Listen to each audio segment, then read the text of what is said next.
Paris, 1943.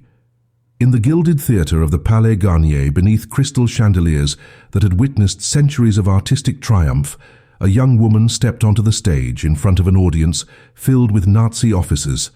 Her name was barely known outside the ballet world, but what happened in the hours before this performance would remain classified for decades. Inside the satin ribbons of her ballet shoes, pressed against the arch of her feet with every arabesque and every pirouette, were microfilm photographs of German military installations. The woman dancing that night was not just a ballerina. She was a spy, and the man watching from the front row, his eyes fixed on her every movement, was Adolf Hitler himself. This is the story they buried, the operation so dangerous that even the Allied intelligence networks refused to believe one woman could pull it off. But she did, and the cost was higher than anyone could have imagined. The year 1940 marked the fall of France, and with it came the systematic dismantling of everything the French held sacred. The Nazis didn't just occupy Paris. They devoured it, turning the City of Light into a stage for their own propaganda. Concert halls became venues for Wehrmacht celebrations. Museums were stripped of their treasures. The ballet, however, remained untouched, at least on the surface. The Third Reich understood the power of art as a tool of control, a way to project normalcy and cultural sophistication, while the machinery of genocide churned in the shadows.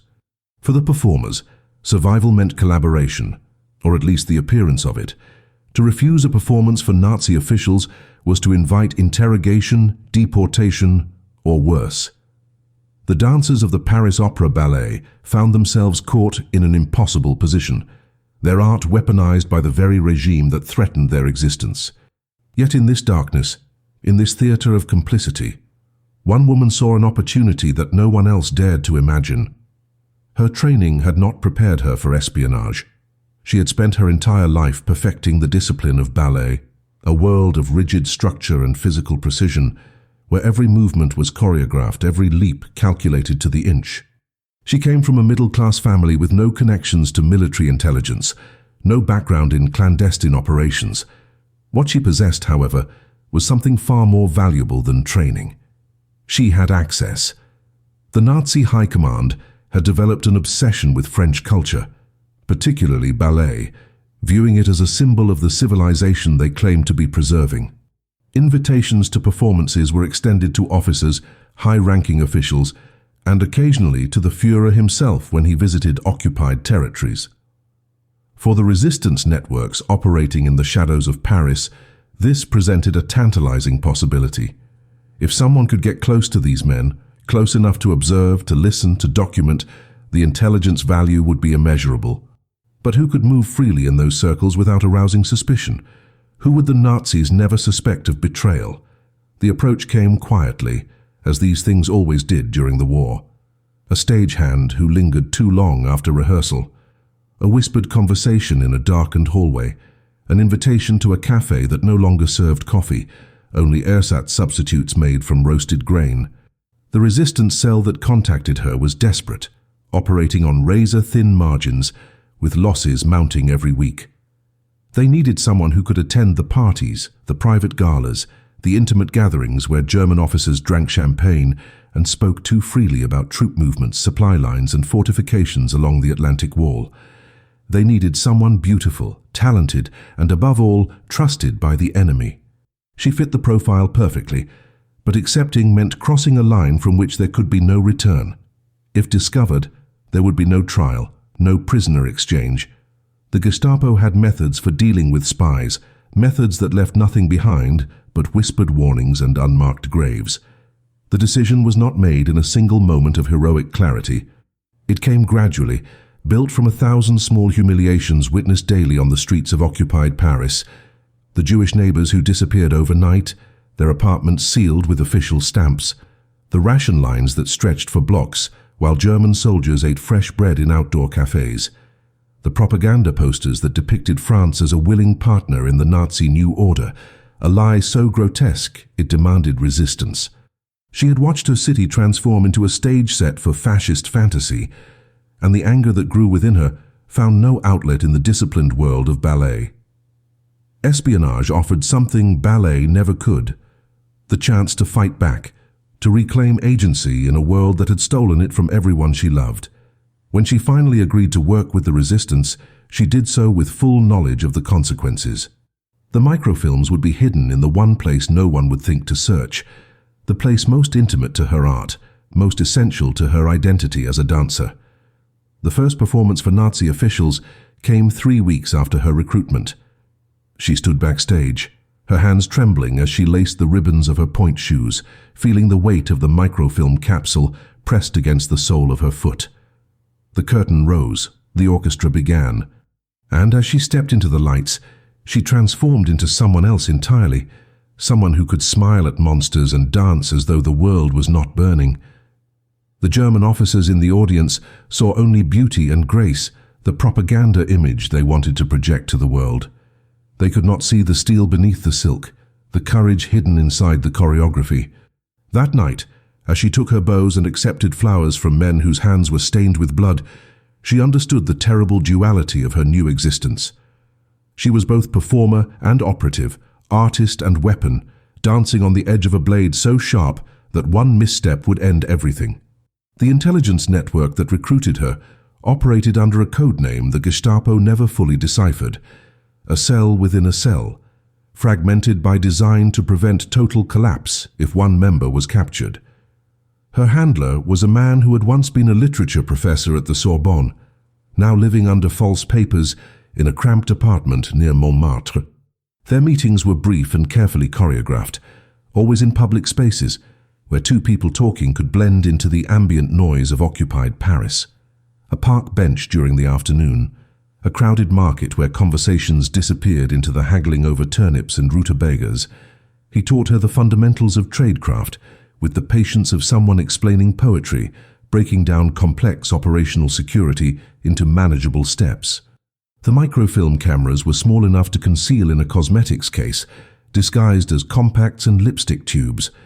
The photography had to be done quickly, often in conditions with poor lighting, capturing documents that German officers left carelessly scattered during after-parties in requisitioned mansions. She learned to read upside down, to memorize layouts of rooms, to calculate how long she could remain absent from a gathering before her absence became suspicious. The work was exhausting, layered on top of the physical demands of daily rehearsals and nightly performances. The ballet company itself became an unwitting cover for something far more dangerous than anyone realized. The rehearsal schedules, the touring performances to entertain troops in garrison cities, the constant movement between venues created a mobility that most Parisians no longer possessed. Travel permits were nearly impossible to obtain for ordinary citizens, but artists performing for Nazi officials moved with relative freedom, their papers stamped and approved by the same bureaucracy that imprisoned millions. She exploited this access methodically, volunteering for tours that took the company to occupied Belgium, to the coastal regions where the Atlantic Wall was under construction, to cities where German military installations hummed with activity. Each tour was an intelligence-gathering opportunity, disguised as cultural diplomacy. The other dancers never suspected.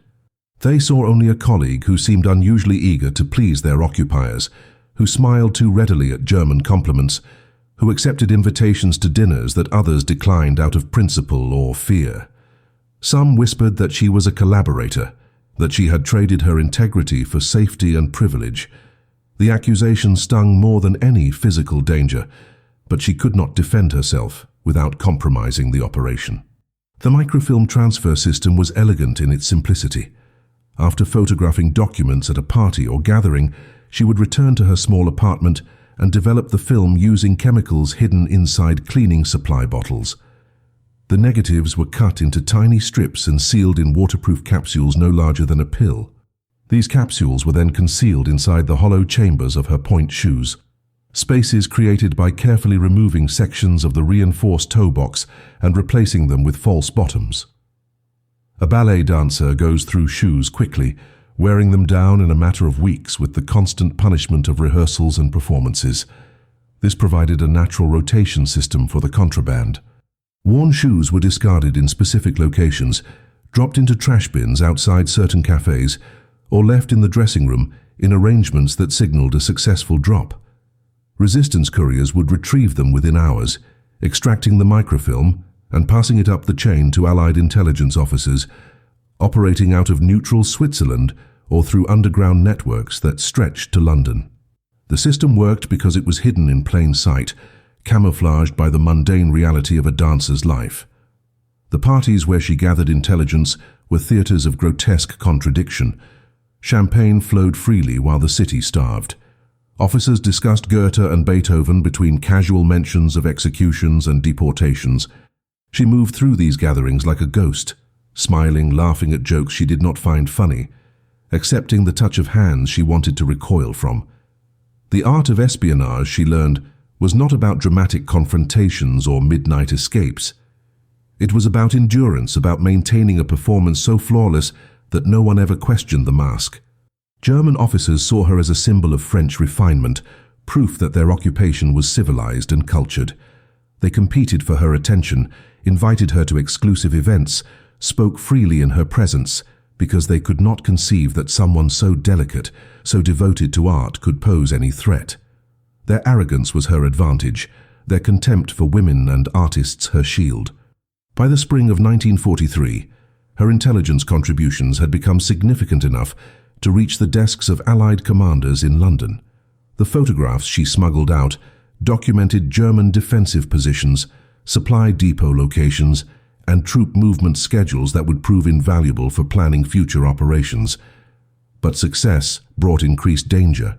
The Gestapo had begun investigating leaks within the Paris social circuit, tightening security at official gatherings, conducting random searches that could expose her at any moment.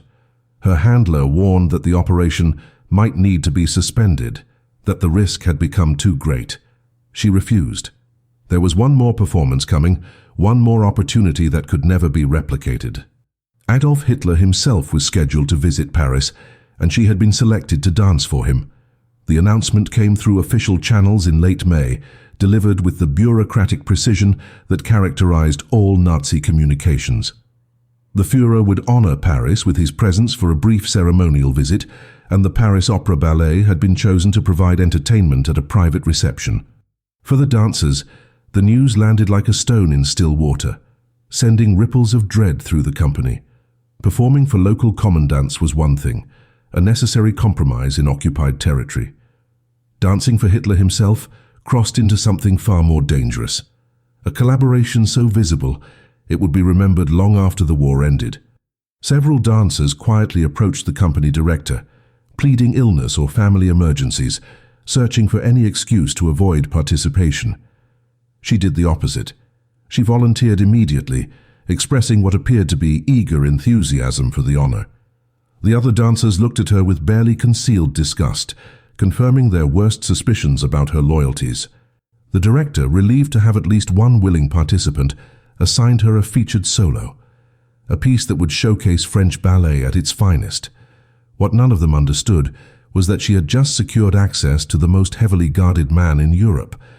The resistance cell convened an emergency meeting in the basement of a bombed-out bookstore, the kind of location used only for critical decisions. Her handler arrived looking haggard, his face lined with the accumulated stress of 3 years of underground operations. He laid out the opportunity with clinical precision, speaking in the flat tone of someone describing a mission with a very low probability of success. Hitler's visit would bring together the highest concentration of Nazi leadership Paris had seen since the occupation began. Generals, SS officers, Gestapo commanders, all gathered in one location with their guard momentarily lowered by the illusion of cultural appreciation. The intelligence value was immeasurable, but so was the risk. Security would be unlike anything she had encountered before.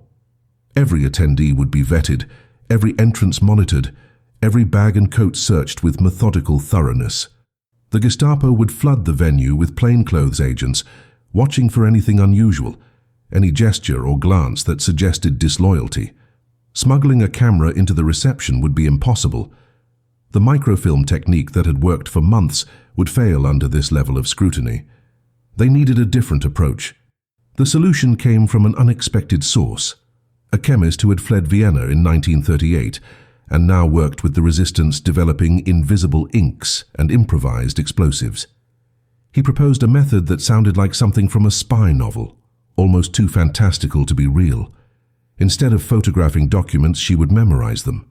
The human mind, he explained, could be trained to retain visual information with remarkable accuracy, particularly if the person had experience with spatial awareness and pattern recognition. Ballet dancers possessed exactly these skills, their entire art form built on remembering complex sequences of movement, positions, and timing.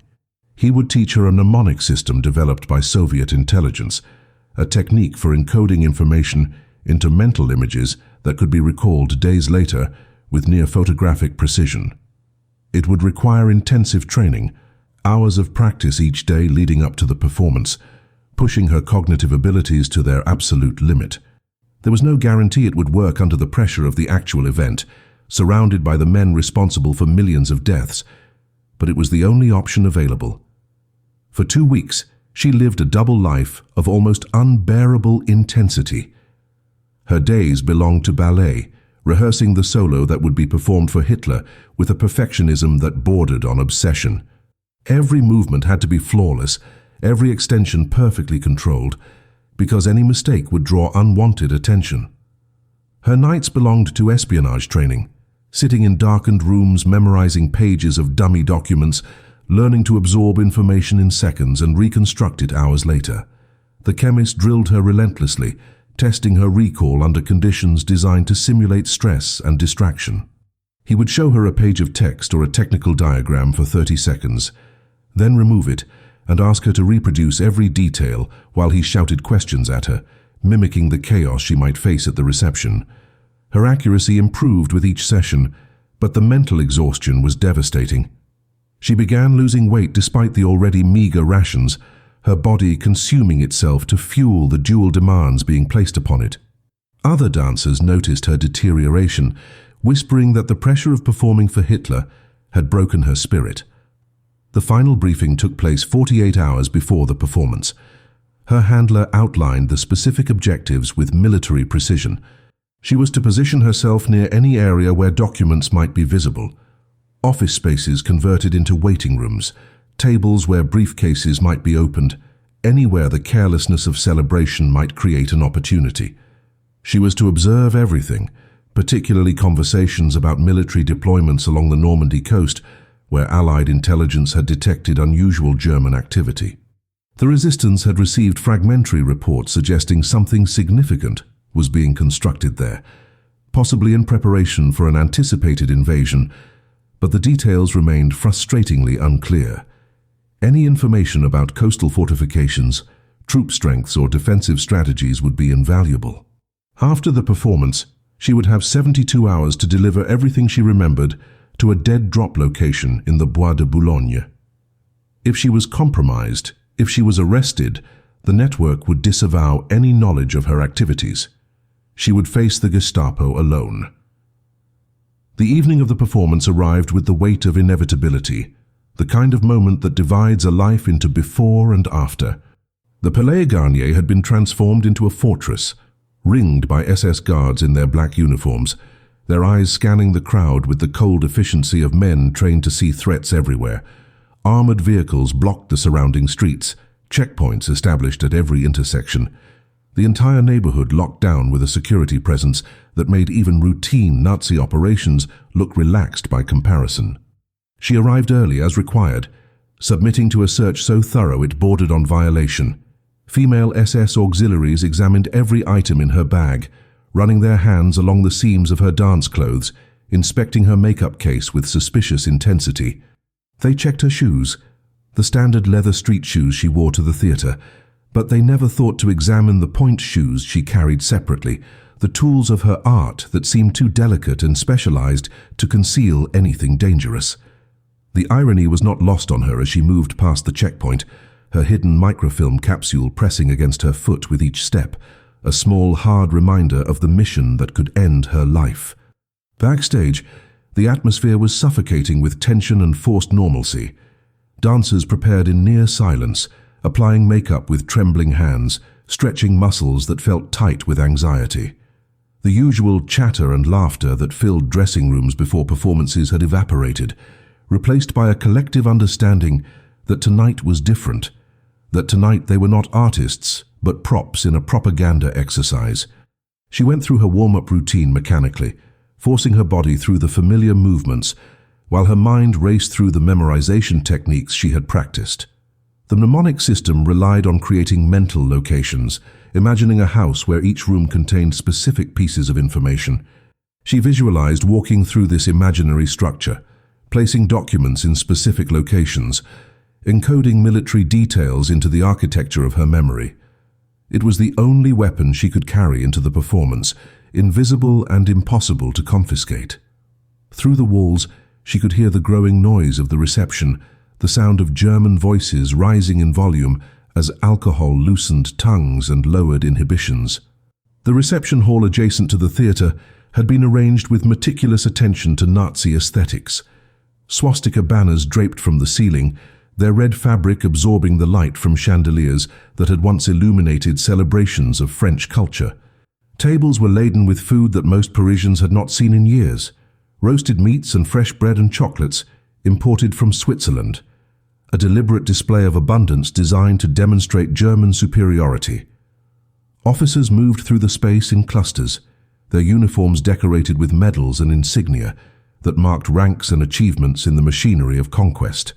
She entered as part of the performance preparation, allowed brief access to check the stage and coordinate with the orchestra, but her real purpose was reconnaissance. Her eyes swept the room with practiced casuality, noting the layout, identifying the areas where officers congregated, spotting the side rooms that had been converted into temporary offices for high-ranking officials. One door in particular caught her attention, slightly ajar, revealing a desk covered in papers and maps. The room appeared to be serving as a coordination center for Hitler's security detail, exactly the kind of location where valuable intelligence might be carelessly exposed. The performance was scheduled to begin at 2100 hours, time to follow dinner and allow the audience to settle into the comfortable haze of wine and self-congratulation. She returned backstage to complete her preparation, lacing her point shoes with fingers that had somehow stopped shaking, the familiar ritual of ribbon and knot providing an anchor of normalcy in the surreal horror of the evening. The other dancers avoided looking at her, their judgment a palpable presence in the small space. She understood their contempt and could not fault them for it. From their perspective, she was everything they feared becoming, a collaborator who had traded principle for survival and perhaps even profit. The truth was more complex and infinitely more dangerous, but truth was a luxury that spies could not afford. The stage manager knocked twice on the door, the signal that it was time. The dancers filed out in formation, moving through the darkened wings toward the stage lights that blazed beyond. Through a gap in the curtain, she could see the audience taking their seats, a sea of grey and black uniforms punctuated by the red armbands that marked party officials. And there, in the front row, flanked by bodyguards and surrounded by the machinery of totalitarian power, sat Adolf Hitler himself. The curtain rose, and the orchestra began the opening notes of a piece she had danced 1,000 times before. Her body moved on instinct, executing the choreography with the precision of years of training, while her mind operated on a completely different plane of awareness. She could see Hitler watching, his face impassive, revealing nothing of whatever thoughts moved behind those eyes that had condemned millions. The other Nazi officials seemed more engaged, leaning forward in their seats, whispering comments to each other, their appreciation for ballet genuine, even as their hands remained stained with atrocities. She danced through the first section without incident, her movements fluid and controlled, giving them exactly the performance they expected. But her attention was divided, constantly scanning the periphery, watching for opportunities. During a brief exit between movements, she noticed increased activity near the office she had identified earlier. Officers were moving in and out, carrying documents, engaged in what appeared to be urgent coordination. Something was happening, something that required immediate attention even during the Führer's cultural entertainment. This was the opportunity she had been waiting for. The intermission arrived like a gift from a universe that rarely granted favors to spies operating on borrowed time. The applause was polite and measured, the kind of response that acknowledged technical excellence without genuine emotional engagement. Nazi officials rose from their seats, stretching legs and refreshing drinks, moving toward the reception area where tables had been prepared with additional food and wine. She remained backstage only long enough to towel the sweat from her face and adjust her costume, then moved with deliberate casualness toward the reception hall, using the excuse of needing water to justify her presence among the crowd. Other dancers stayed behind, unwilling to mingle with the enemy more than absolutely necessary, but her absence from the group no longer raised eyebrows.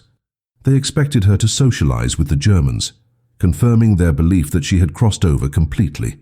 She carried a small glass of water as a prop, sipping it occasionally while navigating through clusters of officers whose conversation grew louder and less guarded with each round of champagne.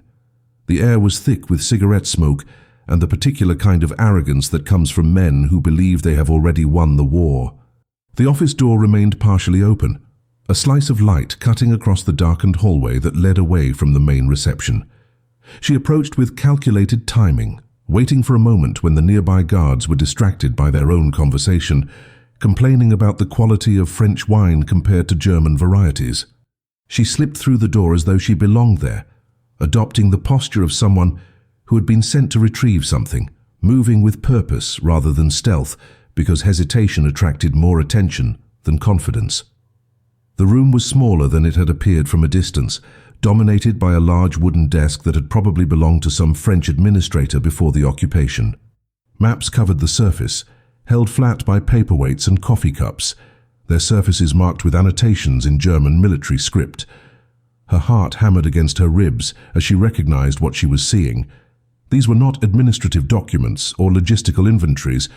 These were tactical maps of the Normandy coastline, detailed renderings that showed defensive positions, artillery placements, and fortification construction that stretched for miles along the beaches. The annotations included unit designations, troop strengths, and timeline projections for completion of what the Germans were calling the Atlantic Wall.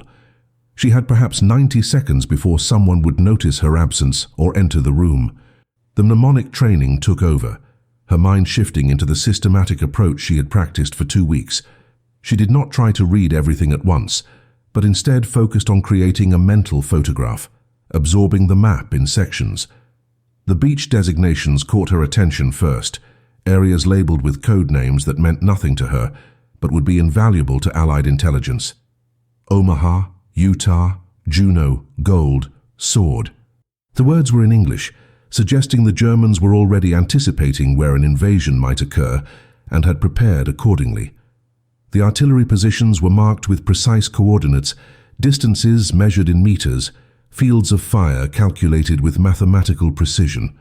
Concrete bunkers were indicated by specific symbols, their construction status noted in percentages. Some sectors showed 90% completion, while others remained barely begun, revealing vulnerabilities in the supposedly impregnable coastal defense. She committed each detail to memory, placing information into the mental architecture she had constructed, assigning each piece of data to a specific room in her imaginary house, where it could be retrieved later. Footsteps approached from the hallway, the heavy tread of military boots against marble floors. She had perhaps 10 seconds before discovery, not enough time to retreat without being seen, not enough time to fabricate a convincing excuse for her presence in a restricted area. The training had prepared her for this scenario, the moment when improvisation became survival.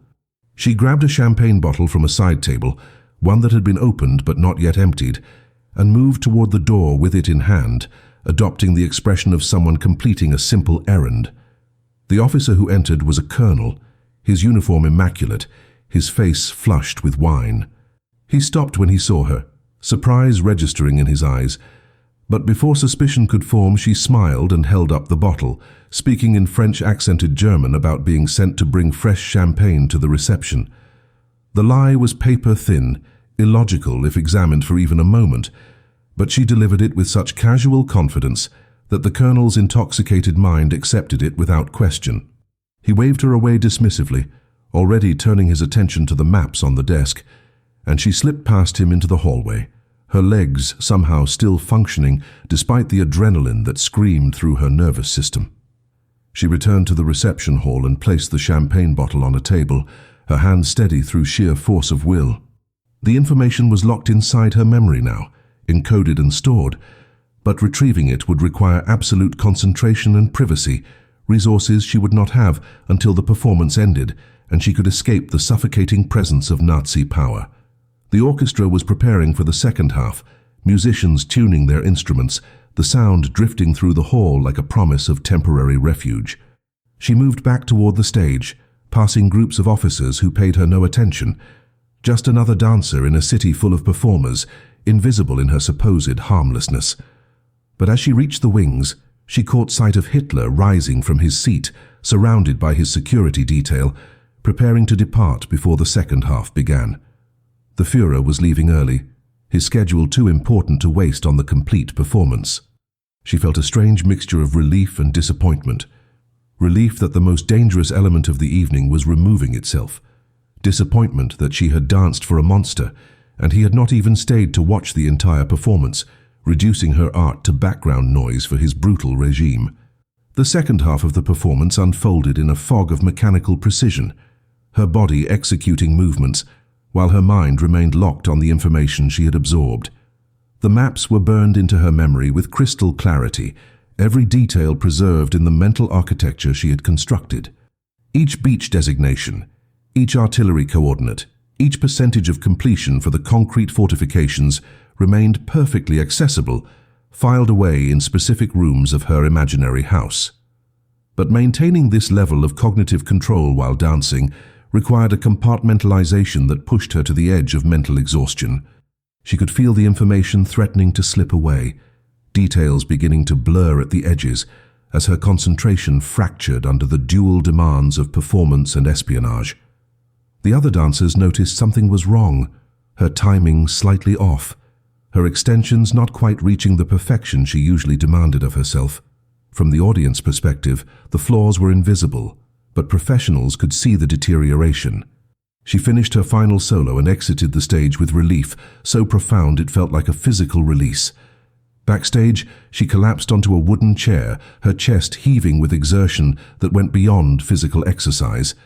The other dancers moved around her in silence, removing costumes and wiping away makeup, eager to leave the theater and escape the contamination of having performed for Nazis. She sat motionless, ostensibly catching her breath but actually conducting a mental inventory, walking through her imaginary house room by room, verifying that the information remained intact and accessible. The beach designations were in the entrance hall. The artillery coordinates occupied the library. The fortification completion percentages filled the bedrooms. Everything was still there, preserved and waiting to be extracted. But she needed to write it down soon, before sleep or stress or simply the passage of time eroded the details. The human memory, even when trained and enhanced by mnemonic techniques, was ultimately fallible. She had 72 hours to deliver the intelligence to the dead drop, but waiting that long risked losing critical information. She needed to record it tonight, in the few hours between the end of the performance and dawn, when she was expected at morning rehearsal. The theater emptied slowly, guards conducting final security sweeps, officers lingering over drinks in the reception hall, reluctant to end an evening that had allowed them to pretend they were cultured men rather than instruments of genocide.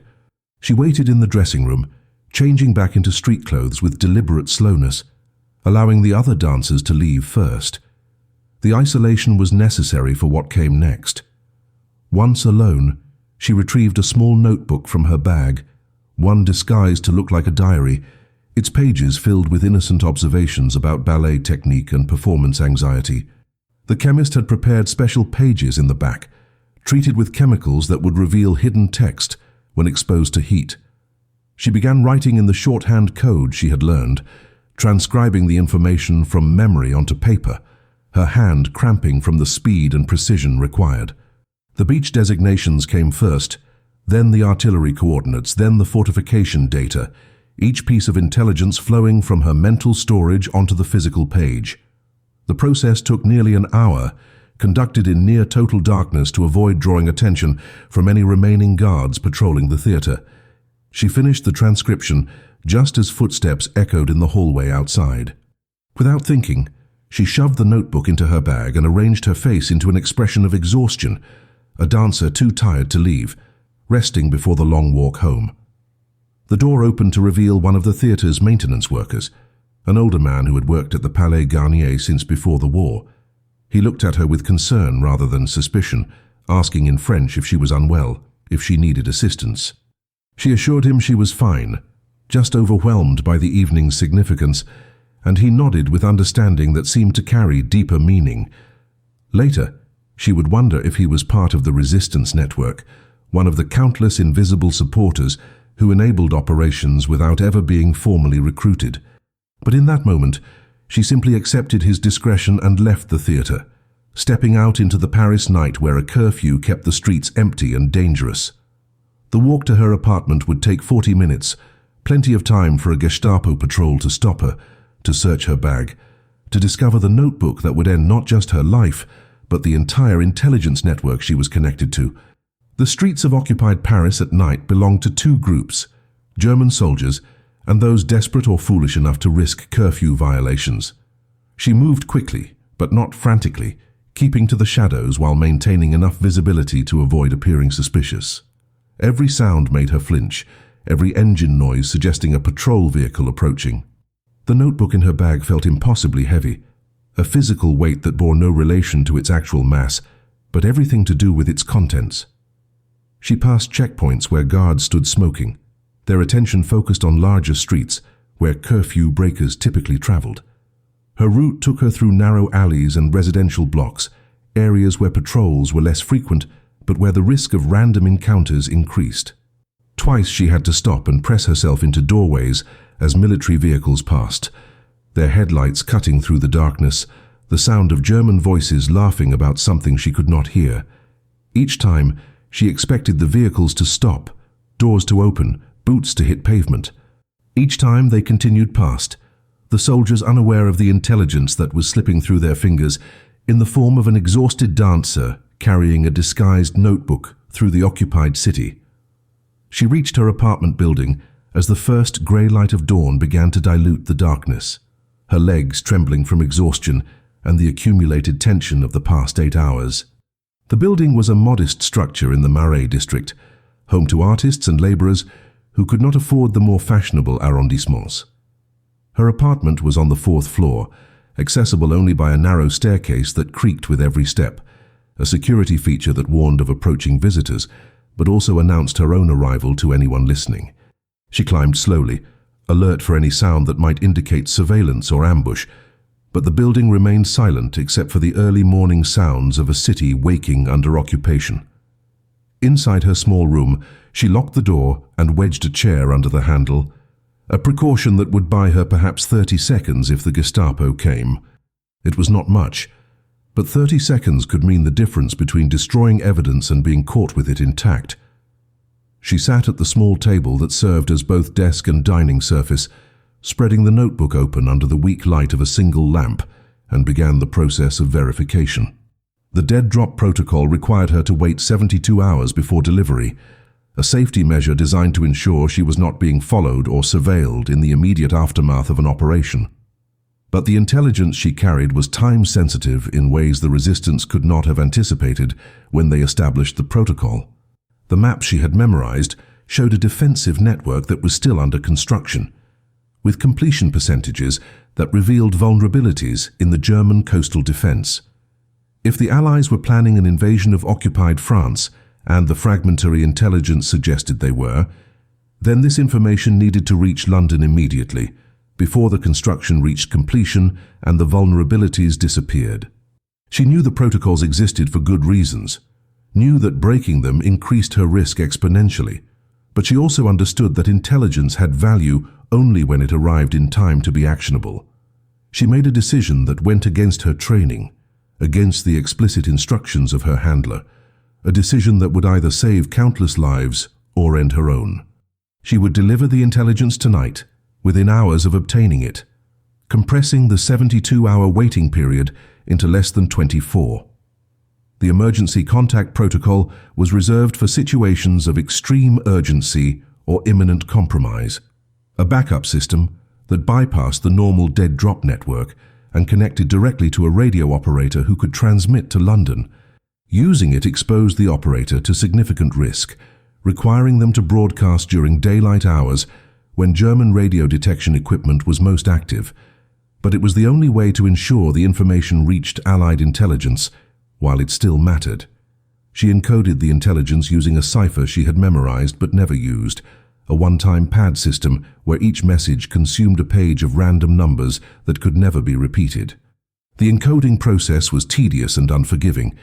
Each letter converted to a number, each number modified by the pad, any error potentially rendering the entire message unintelligible. She worked through the morning, ignoring the rehearsal she was supposed to attend, knowing that her absence would be noted, but unable to abandon the encoding process once started. The final message ran to over 300 character groups, an unusually long transmission that would take dangerous minutes to send. By noon, she had prepared the encoded message and transferred it to rice paper, a material that could be quickly destroyed if necessary, dissolved in water, or simply chewed and swallowed in an emergency. The emergency contact lived in the Latin Quarter, operating from an apartment whose exact location changed monthly, a security measure that protected the network if any single operator was compromised. The current location had been communicated to her during the final briefing before Hitler's performance, an address she had committed to memory and then tried to forget, accessing it now only because the circumstances demanded it. Reaching the Latin Quarter required crossing most of Paris during afternoon hours when the streets were busiest, when checkpoints operated with full staffing and suspicion ran highest. She changed into clean clothes, arranged her appearance to suggest a woman running ordinary errands, and left the apartment carrying the rice paper message hidden inside a hollowed-out book, one of the classic concealment methods that worked because it was too obvious to be suspicious. The afternoon streets were crowded with Parisians navigating the complex choreography of occupied life, standing in ration lines and avoiding eye contact with German soldiers, everyone performing the daily act of survival under scrutiny. The journey took 2 hours, slowed by random checkpoint stops and the need to maintain a pace that appeared unhurried. She passed through the checkpoint at the Seine without incident, her papers examined by a Wehrmacht corporal who seemed more interested in finishing his shift than conducting thorough searches. The Latin Quarter retained some of its pre-war character despite the occupation, students still attending lectures at the Sorbonne, cafes still serving ersatz coffee to customers who pretended normalcy was still possible. The radio operator's building was distinguished only by its complete lack of distinguishing features, an anonymous structure that blended perfectly into the surrounding architecture. She climbed to the 3rd floor and knocked on the door in the specified pattern. 3 quick raps followed by 2 slow ones, a signal that identified her as legitimate rather than a Gestapo trap. The door opened to reveal a young woman, barely 20 years old, whose eyes widened with alarm when she recognized who was standing in the hallway. The radio operator knew immediately that something had gone catastrophically wrong or extraordinarily right. Either way, her life was about to become significantly more dangerous. The radio operator pulled her inside quickly, closing the door and engaging 3 separate locks with the practiced efficiency of someone who had rehearsed emergency procedures countless times. The apartment was sparse, furnished with only the essentials necessary to maintain the appearance of normal habitation: a small bedroom, a kitchen with empty cupboards, a living area that contained the real purpose of the space. In the corner, hidden behind a false panel in the wall, was the radio equipment that connected occupied France to free London, a lifeline that could summon supplies, coordinate operations, or in this case, transmit intelligence that might alter the course of the war. The operator's name was something she had never learned and would never ask. In the resistance, anonymity was survival. The young woman took the rice paper message with hands that trembled slightly, scanning the encoded text with eyes that understood immediately the length and complexity of what she was being asked to transmit. A message this long would require at least 15 minutes of continuous broadcast, perhaps 20 if atmospheric conditions were poor. German radio detection trucks could triangulate a transmission in under 10 minutes. The mathematics of the situation were brutally simple. This broadcast would almost certainly be detected, and detection meant Gestapo units converging on their location with overwhelming force. The operator did not refuse the mission or question the necessity. She simply moved to the hidden panel and began extracting the radio equipment, assembling it with movements born from repetition until muscle memory replaced conscious thought. The transmitter was a British SOE model, compact but powerful enough to reach receivers in England if conditions allowed. She connected the antenna wire to a fixture that led to the roof, a permanent installation that saved precious seconds during emergency broadcasts, but also created a physical trail that investigators could follow. The operator checked her watch, calculating the optimal transmission window when London would be monitoring the designated frequency. She had 30 minutes before the window opened, 30 minutes to prepare and mentally rehearse the transmission that might be her last. She looked up from the equipment and spoke for the first time, her voice steady despite the circumstances, asking if the intelligence justified the risk. It was not a challenge but a genuine question from one operative to another, an acknowledgement that they might both die today and a request for confirmation that the sacrifice would mean something. The answer came without hesitation. The intelligence was worth it, worth both their lives and more if necessary, because it might save thousands of Allied soldiers who would one day storm those beaches. The 30 minutes evaporated in preparation and silence. The operator organized her transmission materials, laying out the encoded message in segments, calculating pause points where she could stop if detection seemed imminent. She tested the equipment one final time, confirming frequencies and checking battery levels, executing a pre-flight checklist that had been drilled into her during training in England before she parachuted into occupied France 6 months earlier. The dancer watched, feeling useless and intrusive, aware that her presence served no operational purpose now that the message had been delivered. She should leave, put distance between herself and the apartment before the transmission began, but something kept her rooted in place. Perhaps it was solidarity, a refusal to abandon someone who was taking enormous risks because of intelligence she had gathered. Perhaps it was simply exhaustion, the accumulated weight of the past 24 hours finally catching up to her body and mind. The operator noticed her lingering and did not order her to leave. Instead, she gestured to a chair near the window, a position where she could watch the street for approaching vehicles, serving as a lookout while the transmission was underway. The transmission window opened at 1400 hours exactly. The operator donned headphones, adjusted the frequency dial with minute precision, and began tapping out the message in Morse code, her fingers moving across the telegraph key with rapid efficiency.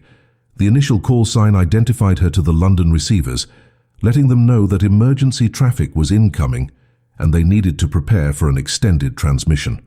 The acknowledgement came back almost immediately, confirming reception and instructing her to proceed. She launched into the encoded message, transmitting the character groups in clusters of 5, pausing briefly between clusters to maintain accuracy and allow the London operator to keep pace.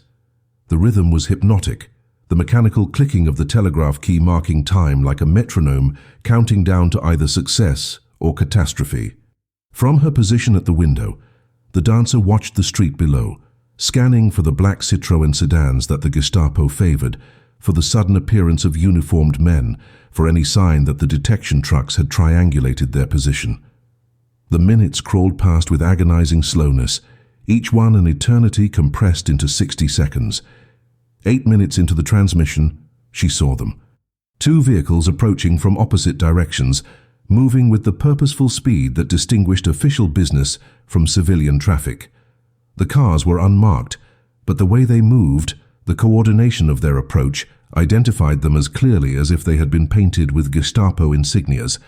She turned from the window and caught the operator's eye, holding up 8 fingers to indicate how much of the message had been sent, then pointing downward to signal the arrival of enemy forces. The operator never broke rhythm, her fingers continuing to tap out the encoded intelligence, racing against the time it would take the Gestapo units to reach the 3rd floor. They had perhaps 2 minutes, maybe 3 if the building's entrance was locked and required breaching. The message was approximately 2/3 complete, the most critical information about beach designations and artillery positions already transmitted, but the fortification completion percentages remained unsent. Those percentages were the key to identifying vulnerabilities, the intelligence that would tell Allied planners where the German defenses were weakest. The operator made a decision without consultation or hesitation. She would transmit until the door came down or the message was complete, whichever came first. The sound of boots thundering up the stairwell reached them with terrifying clarity, multiple sets moving in coordinated ascent, the tactical approach of men trained to breach resistance safe houses. The operator's fingers never faltered, transmitting the final segments of the encoded message with mechanical precision, even as the footsteps grew closer. She reached the last cluster of character groups, tapping out the fortification completion percentages that represented the heart of the intelligence, the vulnerabilities in the Atlantic Wall that could save thousands of lives. The final acknowledgement came from London, just as fists began hammering on the apartment door, German voices shouting commands to open immediately. The operator killed the power to the radio, yanked the antenna connection free, and shoved the equipment back into its hiding place with movements that were fast but not panicked. She had done this before, survived searches by maintaining composure and relying on the quality of the concealment, but this time was different. This time they had caught her mid-transmission, with the antenna still warm and the chemical smell of the equipment's heated components lingering in the air. There would be no talking her way out of this situation. The dancer moved on pure instinct, grabbing the rice paper that contained the original encoded message and shoving it into her mouth, chewing frantically to break down the material before it could be seized as evidence. The paper dissolved quickly, designed for exactly this purpose, turning into a paste that she forced herself to swallow despite her body's urge to gag. The operator was destroying her own materials, ripping code pages into confetti and scattering them, erasing frequencies from the radio dial, executing the emergency protocol that would at minimum delay the Gestapo's understanding of what had been transmitted. The door lock splintered under repeated impacts, the wood frame beginning to give way under the assault. They had perhaps 10 seconds before the breach. The operator turned to her with an expression that contained no fear, only a kind of resigned determination. She spoke rapidly, issuing instructions that came from some contingency plan the dancer had never been briefed on. There was a second exit, a window that opened onto a fire escape leading to an adjacent building. The Gestapo would be expecting one person, the radio operator they had triangulated. They would not be prepared for two. If the dancer could reach the fire escape, while the Gestapo was focused on securing the operator, she might slip away in the initial confusion. The door exploded inward as the final lock gave way. Armed men pouring into the apartment with weapons raised, shouting in German for everyone to get on the floor. The operator complied immediately, dropping to her knees with hands raised, drawing their attention and their weapons toward her position. In that moment of focus, the dancer bolted for the bedroom window, her ballet training giving her an explosive first step that caught the Gestapo agents by surprise. She heard shouts behind her, the sound of men redirecting, boots pounding across the floor in pursuit. Her hands found the window latch and threw it open, cold afternoon air rushing in as she climbed through the frame onto the fire escape. The metal stairs were slick with recent rain, treacherous under her leather shoes, but she descended with reckless speed, taking steps 3 at a time, her hands sliding along the frozen railings. Gunfire erupted above her, bullets punching through the metal grating, the Gestapo shooting not to kill but to stop her escape. A round passed close enough that she felt the displacement of air, heard the whine of the ricochet as it struck metal somewhere below. She reached the adjacent building's roof and kept running, jumping a narrow gap between structures, her momentum carrying her across empty space where a fall would mean death or capture. Outcomes that had become functionally equivalent. Behind her, she could hear the Gestapo agents reaching the fire escape, their progress slowed by their heavier builds and the need to maintain some tactical caution. She had a lead measured in seconds, not minutes, and the buildings ahead were running out. The roofline ended at a wider street, too broad to jump, forcing her downward into an alley that led to ground level. She descended a drain pipe with technique that had nothing to do with ballet and everything to do with desperation, her hands tearing on the rough metal, her feet slipping on brackets designed to hold pipes rather than fleeing spies. She hit the ground hard, her ankle rolling painfully but not breaking, and sprinted into the maze of Latin Quarter alleys where she had at least a chance of disappearing into the civilian population. The pursuit continued for 20 more minutes, a running chase through streets and courtyards where she used every technique she had learned, every counter-surveillance method her handler had taught her. She ducked through a cafe and out the back exit, climbed through an open window into a residential building, and descended via the main stairs, merged with a group of women standing in a ration line, and then peeled away when the line turned a corner. The Gestapo agents were systematic and professional, but Paris was a large city with countless hiding places, and she had the advantage of looking like a civilian rather than a fugitive. So eventually she lost them in the warren of passages near the old Roman amphitheatre, collapsing in a recessed doorway where the afternoon shadows provided temporary concealment. Her lungs burned, her ankle throbbed, and her hands were bleeding from the drainpipe descent. But she was alive, and more importantly, the intelligence had been transmitted. The operator's fate was certain: arrest and interrogation, and almost certainly execution. That young woman had sacrificed herself to complete the mission, buying precious seconds with her compliance, drawing Gestapo attention while the real intelligence asset escaped. The guilt of that sacrifice settled over the dancer like a physical weight, one more cost added to the accumulated price of resistance. The intelligence she transmitted reached Allied planners in London within hours, incorporated into the massive logistical puzzle that would become Operation Overlord. The beach designations, the artillery coordinates, the fortification completion percentages, all of it fed into calculations that determined where and when Allied forces would strike at occupied Europe. The vulnerabilities she identified in the Atlantic Wall influenced decisions that saved countless lives on June 6, 1944, when American, British, and Canadian forces stormed the Normandy beaches. Historians would later calculate that accurate intelligence about German defensive positions reduced Allied casualties by as much as 30% in the initial assault waves. Thousands of soldiers who would have died in killing zones walked through gaps in the defense that existed, only because one woman had memorized maps in a stolen 90 seconds and risked everything to transmit what she learned. But her name never appeared in the official histories, her contribution buried under layers of classification that would remain sealed for decades after the war ended. She survived the occupation by disappearing into the chaos of liberated Paris, abandoning her identity as a ballet dancer and living under false papers until the Germans were finally driven from France. The radio operator was executed by the Gestapo 3 weeks after her arrest, dying without revealing the identity of the woman who had brought her the intelligence or any other details about the resistance network. Her sacrifice bought time for others to escape and operations to be suspended before the damage could spread.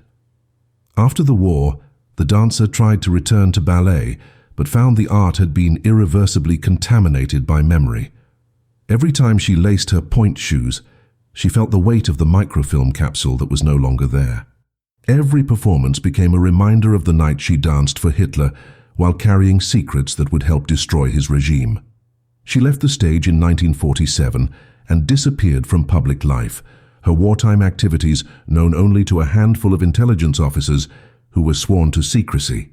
The official story, the one repeated in ballet histories, was that she had been a collaborator who performed enthusiastically for Nazi officials and was shunned by the artistic community after liberation.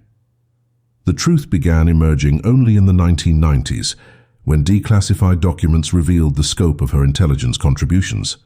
Researchers piecing together the fragmented history of wartime espionage networks discovered her codename in radio transmission logs, connected her to the maps that influenced D-Day planning, traced the chain of events from Hitler's performance to the beaches of Normandy. By then, she had been dead for nearly 2 decades, buried in an unmarked grave in a small village in the south of France, her reputation still tainted by accusations of collaboration that she had never been able to refute without compromising operations that remained classified throughout her lifetime. The French government issued a posthumous recognition in 2003, acknowledging her service and attempting to correct the historical record, but the damage to her legacy was permanent. Most people who know her name at all remember her as the ballerina who danced for Nazis, unaware that every performance was an act of extraordinary courage. Her story raises uncomfortable questions about the nature of heroism and the cost of secrecy. How many other resistance fighters were condemned as collaborators because their real activities had to remain hidden? How many reputations were sacrificed to protect intelligence networks that needed to stay buried even after the war ended?